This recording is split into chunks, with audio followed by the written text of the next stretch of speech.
The tone of the script was intimidating because it was so particular, and I thought that the combination of things that it was trying to pull off typically don't go together.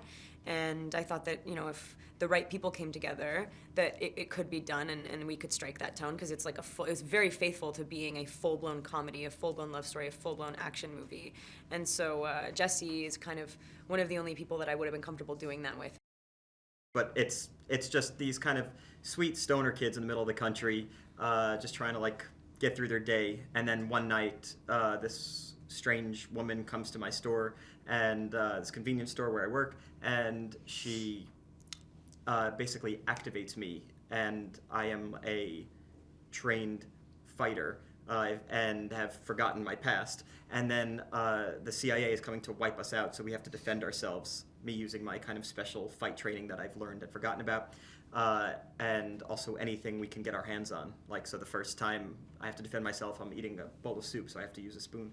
I think the audience probably will be able to put themselves in our shoes. We're not like action stars, we're like real people, and I think people will be able to like kind of live vicariously through us and both be like terrified with us and also kind of feel like that heroic feeling that you feel when we're actually defending ourselves. It's cool to watch two people that look fairly incapable stand together and find this like unity and strength, and in a heightened situation, that, your true colors usually come out. And so like you see these kids that are like kind of stunted and weird and smoke a lot of pot, and then all of a sudden they're like, wow, we know who we are now, and like you make so much more sense to me. And then so the love story is really satisfying, so it's like, sweet. Probably the most unusual scene of the movie is towards the end of the movie. There's like a big fight in a Walmart type store, and we are both on opposite ends and trying to get to each other and trying to basically defend ourselves in order to meet each other. And again, we're like pacifists. We don't like violence, so we don't come with weapons. So we just end up using whatever's in the store. And it's really creatively done. It's also really creatively shot because it looks like it's one fluid shot.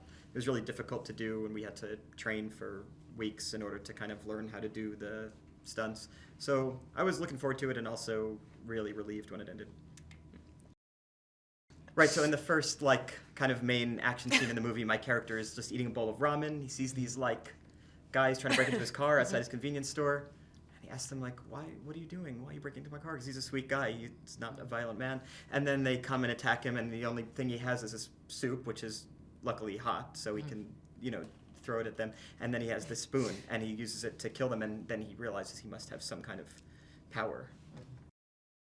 I mean, American Ultras, I think, like two things. It's something you've never seen before, and it's something that's like immediately relatable. So even though you've never seen anything like it, I think once you start watching it, you realize that like you're watching kind of like basically like what you would do in this heightened situation.